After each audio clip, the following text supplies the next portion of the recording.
Hello বন্ধুরা, আজ আমি অনেকদিন পর একটা মিষ্টি রেসিপি নিয়ে এসেছি।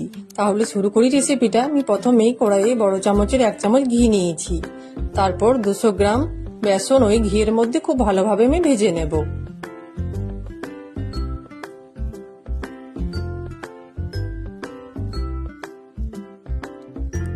ভাজা হয়ে গেলে আমি একটা থালার মধ্যে ঢেলে রেখে দেব।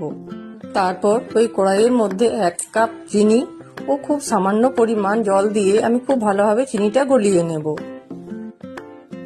চিনিটা গলে গেলে আমি 4 থেকে 5টা এলাচের গুঁড়ো ওই রসের মধ্যে দিয়ে দেব।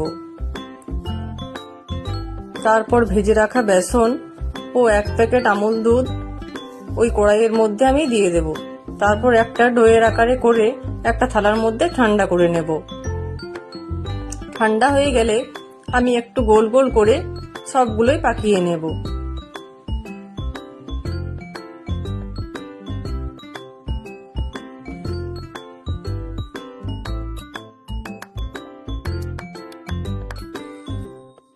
এরপর আমি একটা চিনি সিরা বানিয়ে নেব। 2 কাপ চিনি ও 1 কাপ জল দিয়ে আমি চিনিটা খুব ভালোভাবে গলিয়ে নেব।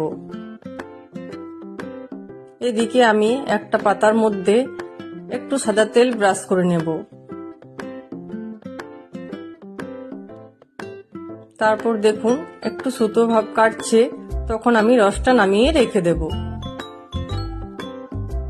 তারপর গোল করে পাকানো ওই বেসনের লাড্ডুগুলো আমি একটা একটা করে চামচের সাহায্যে তুলে ওই পাতার মধ্যে দিয়ে দেব।